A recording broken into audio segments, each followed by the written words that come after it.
ನಮಸ್ಕಾರ, welcome back to my YouTube channel. ನಾನು ನಿಮ್ಮ Srilatha Rajeev, makeup artist and makeup educator. ಇವತ್ತು ಯಾವ ಟಾಪಿಕ್ ಜೊತೆ ನಾನು ಮಾತಾಡ್ತಾ ಇದ್ದೀನಿ ಅಥವಾ ವಿಡಿಯೋ ಮಾಡ್ತಾ ಇದ್ದೀನಿ ಅಂತ ಕೇಳೋದಾದರೆ, ಇವತ್ತು ಮೇಕಪ್ ಎಲ್ಲ ಹಾಕಾದ್ಮೇಲೆ ಬೂದಿ ಫಿನಿಶಿಂಗ್ ಆಯಿತು, ಗ್ರೇ ಫಿನಿಶಿಂಗ್ ಆಯಿತು, ಅಥವಾ ಮೇಕಪ್ ಆದಮೇಲೆ ಸ್ಕಿನ್ನಿಂದ ಆಯಿಲ್ ಬರ್ತಾ ಇದೆ, ಆಯಿಲ್ ಕಾಣ್ತಾ ಇದೆ ನಮಗೆ ಫೋಟೋಗೆ ವಿಡಿಯೋಗೆಲ್ಲ, ಅಥವಾ ಡೈರೆಕ್ಟಾಗಿ ನೋಡಿದಾಗ ತುಂಬ ಆಯಿಲಿ ಅನ್ನಿಸ್ತಾ ಇದೆ, ಆ ಥರ ಏನಾದರೂ ಪ್ರಾಬ್ಲಮ್ ನೀವು ಫೇಸ್ ಮಾಡ್ತಾ ಇದ್ರೆ ಅದಕ್ಕೆ ನಾನು ವಿತ್ ಸೊಲ್ಯೂಷನ್ ಜೊತೆ ಮತ್ತು ಅದು ಯಾಕಾಗತ್ತೆ ಆ ಥರ ಅನ್ನೋದ್ರ ಬಗ್ಗೆ ನಾನು ಇವತ್ತು ವಿಡಿಯೋ ಮಾಡ್ತಾ ಹೋಗ್ತೀನಿ. ಯಾರು ವಿಡಿಯೋನ ಸ್ಕಿಪ್ ಮಾಡಿ ನೋಡೋಕೆ ಹೋಗ್ಬೇಡಿ, ತುಂಬ ಇನ್ಫಾರ್ಮೇಟಿವ್ ಆಗಿರುತ್ತೆ. ಸ್ಕಿಪ್ ಮಾಡಿ ನೋಡಲ್ಲ ಅಂತ ಗೊತ್ತು, ಆದರೂ ಒಂದ್ಸರಿ ಹೇಳ್ತಿದ್ದೀನಿ. ಇನ್ನೂ ಯಾರೆಲ್ಲ ನನ್ನ ಚಾನಲ್ ಸಬ್ಸ್ಕ್ರೈಬ್ ಮಾಡ್ಕೊಂಡಿಲ್ಲ ಅವರೆಲ್ಲ ಬೇಗ ಹೋಗಿ ಇವಾಗಲೇ ಸಬ್ಸ್ಕ್ರೈಬ್ ಮಾಡ್ಕೊಳ್ಳಿ. ಬನ್ನಿ, ಆಗಿದ್ರೆ ಯಾಕೆ ವಿಡಿಯೋನ ಲೇಟ್ ಮಾಡೋದು, ಸ್ಟಾರ್ಟ್ ಮಾಡೋಣ. ಫೌಂಡೇಶನ್ ಹಾಕಾದ್ಮೇಲೆ ಫೇಸ್ ಎಲ್ಲ ಗ್ರೇ ಆಯಿತು ಅಥವಾ ಬೂದಿ ಆಯಿತು ಅಥವಾ ಫೇಸಿಂದ ಆಯಿಲ್ ಬಿಡ್ತಿದೆ ಅಂತ ಪ್ರಾಬ್ಲಮ್ ಫೇಸ್ ಮಾಡೋರಿಗೆ ಯಾಕೆ ಅನ್ನೋದನ್ನು ಫಸ್ಟ್ ನಾವು ಅರ್ಥ ಮಾಡ್ಕೋಬೇಕು. ನಾವೇನಾದರೂ CTMPನಲ್ಲಿ ಅಂದರೆ ಫೇಸು ಪ್ರಿಪೇರ್ ಮಾಡ್ಕೊತೀವಲ್ವ ಮೇಕಪ್ಪಲ್ಲಿ, ಅದನ್ನೇನಾದರೂ ರಾಂಗ್ ಮಾಡ್ತಿದ್ದೀವಾ ಅಂತ ನಾವು ಅನಲೈಸ್ ಮಾಡ್ಕೋಬೇಕು. ಅದಕ್ಕಿಂತ ಮೊದಲು ನಾವು ನಮ್ಮ ಸ್ಕಿನ್ ಟೈಪ್ನ ಯಾವುದು ಅಂತ ನಾವು ಅನಲೈಸ್ ಮಾಡ್ಕೋಬೇಕಾಗುತ್ತೆ, ಅಂದರೆ ತಿಳ್ಕೊಬೇಕಾಗುತ್ತೆ. ಡ್ರೈ ಇದೆಯಾ, ಆಯಿಲಿ ಇದೆಯಾ, ಕಾಂಬಿನೇಷನ್ ಇದೆಯಾ, ಸೆನ್ಸಿಟಿವ್ ಇದೆಯಾ ಅಂತ. ನಾವು ಆಯಿಲ್ ಸ್ಕಿನ್ ಪ್ರಾಡಕ್ಟ್ಸ್ನೆಲ್ಲ ತೊಗೊಂಡೋಗಿ ಡ್ರೈ ಸ್ಕಿನ್ಗೆ ಹಾಕಿ ಮಾಡೋಕ್ಕಾಗಲ್ಲ, ಓಕೆನಾ. ಆವಾಗ ಪ್ಯಾಚಿ ಆಗುವಂಥ ಚಾನ್ಸಸ್ ಇರುತ್ತೆ, ಅಥವಾ ಬೇಗ ಮೇಕಪ್ ಹೋಗ್ಬಿಡೋ ಅಂಥ ಚಾನ್ಸಸ್ ಇರುತ್ತೆ, ಅಥವಾ ಗ್ರೇ ಫಿನಿಶಿಂಗು ಇರುತ್ತೆ.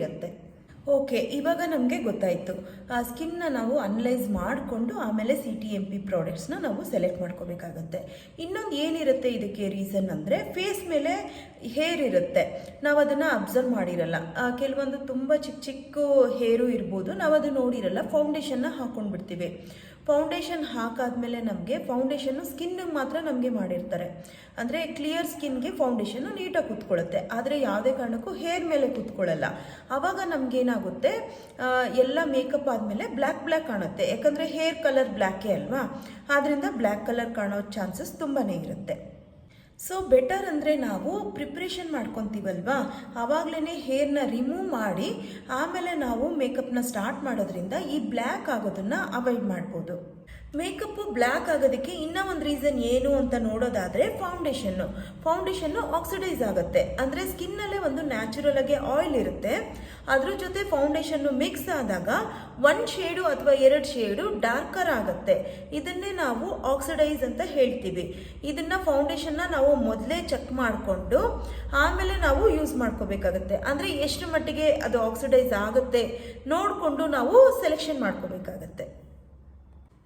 ಥರ್ಡ್ ಪಾಯಿಂಟ್ ಏನು ಅಂತ ನೋಡೋದಾದರೆ, ಕಲರ್ ಕರೆಕ್ಟರ್, ಓಕೆನಾ. ಸಮ್ಟೈಮ್ಸ್ ನಾವೇನು ಮಾಡ್ತೀವಿ, ಫೌಂಡೇಶನ್ ಮಾತ್ರ ಇರುತ್ತೆ, ಸೊ ಅದನ್ನೇ ಹಾಕ್ಕೊಂಡು ಹೋಗ್ಬಿಡೋಣ ಅಂತ ಯೋಚನೆ ಮಾಡ್ತೀವಿ, ಆದರೆ ಅದು ತುಂಬ ರಾಂಗ್ ಆಗುತ್ತೆ. ಆವಾಗಲೇ ನಿಮಗೆ ಬೂದಿ ಫಿನಿಶಿಂಗ್ ಅನ್ನೋದು ಬರೋದು. ಯಾವಾಗ ನಾವು ಸ್ಕಿನ್ನ ಕಲರ್ ಕರೆಕ್ಟರ್ ಮಾಡದೆ, ನಾವು ಕನ್ಸೀಲ್ ಮಾಡದೆ ಫೌಂಡೇಶನ್ನ ಡೈರೆಕ್ಟಾಗಿ ಹಾಕೋದ್ರಿಂದ ಈ ಪ್ರಾಬ್ಲಮ್ಮು ನಾವು ಫೇಸ್ ಮಾಡಬೇಕಾಗತ್ತೆ. ಇದು ಕಲರ್ ಕರೆಕ್ಟರ್ನ ಹೇಗೆ ಚೂಸ್ ಮಾಡ್ಕೊಳ್ಳೋದು ಹಾಗಿದ್ರೆ ಅಂತ ನೋಡೋದಾದರೆ, ಫೇರ್ ಇರೋರಿಗೆ ನಾವು ಪೀಚ್ ಕಲರ್ ಕರೆಕ್ಟರ್ನ ಚೂಸ್ ಮಾಡ್ಕೊತೀವಿ. ಮೀಡಿಯಮ್ ಅಂದರೆ ಸ್ಕಿನ್ ಟೋನ್ ಇರೋರಿಗೆ ಮೀಡಿಯಮ್ ಶೇಡ್ಗೆ ಆರೆಂಜ್ ಕರೆಕ್ಟರ್ನ ಚೂಸ್ ಮಾಡ್ಕೋತೀವಿ. ಡಾರ್ಕು ಅಂದರೆ ಡೀಪರ್ ಶೇಡ್ ಇರೋರಿಗೆ ಡೀಪ್ ಆರೆಂಜ್ ಕರೆಕ್ಟರ್ನೇ ನಾವು ಚೂಸ್ ಮಾಡ್ಕೋಬೇಕಾಗತ್ತೆ. ಆರೆಂಜ್ ಕರೆಕ್ಟರ್ನ ಹೇಗೆ ಯೂಸ್ ಮಾಡೋದು ಅಂತ ಗೊತ್ತಾಯ್ತಲ್ವಾ. ನೆಕ್ಸ್ಟ್ ಸ್ಟೆಪ್ ಬಂದ್ಬಿಟ್ಟು ಕನ್ಸೀಲರ್ನ ಹೇಗೆ ನಾವು ಚೂಸ್ ಮಾಡ್ಕೋಬೇಕಂದ್ರೆ, ನಮ್ಮ ಸ್ಕಿನ್ ಟೋನ್ಗಿಂತ 1 ಶೇಡು ಡಾರ್ಕರು ಅಥವಾ ಎಕ್ಸಾಕ್ಟು ಸ್ಕಿನ್ ಶೇಡೇ ನಾವು ಸೆಲೆಕ್ಟ್ ಮಾಡ್ಕೋಬೇಕಾಗತ್ತೆ. ಅದು ಬಿಟ್ಟು ನಾವು ಲೈಟ್ ಕಲರ್ ಏನಾದರೂ ನಾವು ಚೂಸ್ ಮಾಡ್ಕೊಂಡ್ಬಿಡ್ತು ಅಂದರೆ ಖಂಡಿತವಾಗ್ಲೂ ಆ ಬೂದಿ ಫಿನಿಶಿಂಗ್ ಅನ್ನೋದು ಏನು ಹೇಳ್ತೀವಿ ಅದು ಖಂಡಿತ ಆಗೇ ಆಗುತ್ತೆ. ನೆಕ್ಸ್ಟ್ ಪಾಯಿಂಟ್ ಬಂದುಬಿಟ್ಟು ಫೌಂಡೇಶನ್ ಹೇಗೆ ನಾವು ಚೂಸ್ ಮಾಡ್ಕೋತೀವಿ ಅಂತಂದರೆ, ನಮ್ಮ ಸ್ಕಿನ್ ಟೋನ್ಗಿಂತ ನಾವು ಫೇರ್ ಚೂಸ್ ಮಾಡ್ಕೊಂಬಿಟ್ಟಿರ್ತೀವಿ. ಅಂತಂದರೆ ನಾವು ಎಲ್ಲಕ್ಕಿಂತ ನಾವೇ ಬೆಳ್ಳಗೆ ಕಾಣಬೇಕು ಅಂತನೋ ಅಥವಾ ನಮಗೆ ಗೊತ್ತಾಗ್ದೇನೋ ರಾಂಗ್ ಶೇಡ್ನ ತೊಗೊಂಡ್ಬಿಟ್ಟಿರ್ತೀವಿ. ಆ ರಾಂಗ್ ಶೇಡ್ನ ನಾವು ತೊಗೊಳೋದ್ರಿಂದ ಫೇಸ್ ಮಾತ್ರ ಒಂದು ಕಲರು ಫುಲ್ ಬೆಳ್ಳಗೆ ಆ ಥರ ಬೂದಿ ಥರ ಆ ಥರ ಆಗಿಬಿಡುತ್ತೆ. ಅದಕ್ಕೆ ನಾವು ಎಕ್ಸಾಕ್ಟು ನಮ್ಮ ಸ್ಕಿನ್ ಕಲರ್ನೇ ನಾವು ತೊಗೊಬೇಕಾಗತ್ತೆ. ಅಂದರೆ ನಮ್ಮ ಸ್ಕಿನ್ ಶೇಡ್ನ ನಾವು ಫಸ್ಟು ಅಕ್ಸೆಪ್ಟ್ ಮಾಡ್ಕೊಬೇಕು, ತುಂಬ ಬೆಳ್ಳಗೆ ಮಾಡ್ಕೊಂಬಿಡೋದು ಇದು ಆ ಥರ ಮಾಡೋಕ್ಕೆ ಹೋಗ್ಬಾರ್ದು. ಎಲ್ಲರಲ್ಲೂ ಏನಾದರೂ ಒಂದೊಂದು ಮೈನಸ್ ಪಾಯಿಂಟ್ ಅನ್ನೋದು ಇದ್ದೇ ಇರುತ್ತೆ. ಇಲ್ಲ ನನ್ನ ಕಣ್ಣು ಇನ್ನೂ ಚೆನ್ನಾಗಿರಬೇಕಿತ್ತು, ನೋಸು ಇನ್ನೂ ಶಾರ್ಪಾಗಿರಬೇಕಿತ್ತು, ಲಿಪ್ ಶೇಪ್ ಚೆನ್ನಾಗಿರಬೇಕಿತ್ತು, ಇನ್ನೊಂದು ಸ್ವಲ್ಪ ಫೇರ್ ಇರಬೇಕಿತ್ತು, ಆ ಥರ ಏನಾದ್ರು ಒಂದೊಂದು ಇದ್ದೇ ಇರುತ್ತೆ ಎಲ್ಲರಿಗೂ. ಆದ್ದರಿಂದ ಯಾರೂ ಡಾರ್ಕ್ ಇರೋರು ಖಂಡಿತವಾಗ್ಲೂ ಡಿಸಪಾಯಿಂಟ್ಮೆಂಟ್ ಆಗೋಕ್ಕೆ ಹೋಗಬೇಡಿ. ಡಾರ್ಕ್ ಇರೋರು ಸಹ ತುಂಬ ಚೆನ್ನಾಗಿ ಮೇಕಪ್ನ ಮಾಡ್ಕೊಬೋದು. ಆದರೆ ಸ್ಕಿನ್ನನ್ನು ನಾವು ಚೆನ್ನಾಗಿ ಮೇಂಟೈನ್ ಮಾಡಿರಬೇಕು ಅಷ್ಟೇ. ಓಕೆನಾ? ಅದನ್ನು ನೋಡಿಕೊಂಡು ನೀವು ಫೌಂಡೇಶನ್ ಸೆಲೆಕ್ಷನ್ನ ಮಾಡ್ಕೊಳ್ಳಿ. ಈ ಪಾಯಿಂಟ್ಸ್ನೆಲ್ಲ ಗಮನದಲ್ಲಿಟ್ಕೊಂಡು ನೀವು ಫೌಂಡೇಶನ್ ಸೆಲೆಕ್ಷನ್ ಆಗಲಿ, ಕನ್ಸೀಲರ್ ಸೆಲೆಕ್ಷನ್ ಆಗಲಿ, ಅಥವಾ ಸ್ಕಿನ್ ಪ್ರಿಪ್ರೇಷನ್ ಆಗಲಿ ನೋಡಿಕೊಂಡು ಮಾಡೋದ್ರಿಂದ ಖಂಡಿತವಾಗ್ಲೂ ಮೇಕಪ್ಪು ಲಾಂಗ್ ಲಾಸ್ಟು ಬರುತ್ತೆ, ಮತ್ತು ಬೂದಿ ಬೂದಿ ಫಿನಿಶಿಂಗು ಆ ಥರ ಏನೂ ಆಗಲ್ಲ, ಫ್ಲಾಲೆಸ್ ಫಿನಿಶಿಂಗ್ ಬರುತ್ತೆ. ಈ ವಿಡಿಯೋಯಿಂದ ನಿಮಗೆ ತುಂಬ ಇನ್ಫಾರ್ಮೇಷನ್ ಸಿಕ್ತು ಅಂತ ನಾನು ಅಂದ್ಕೊಂಡಿದ್ದೀನಿ. ಇದೇ ಥರ ತುಂಬ ವೀಡಿಯೋಸ್ಗಳಿಗೋಸ್ಕರ ನನ್ನ ಚಾನಲ್ ಫಾಲೋ ಮಾಡೋದನ್ನು ದಯವಿಟ್ಟು ಮರಿಬೇಡಿ. ಇಲ್ಲಿಗೆ ಈ ವಿಡಿಯೋನ ಎಂಡ್ ಮಾಡ್ತಾ ಇದ್ದೀನಿ. Thank you so much.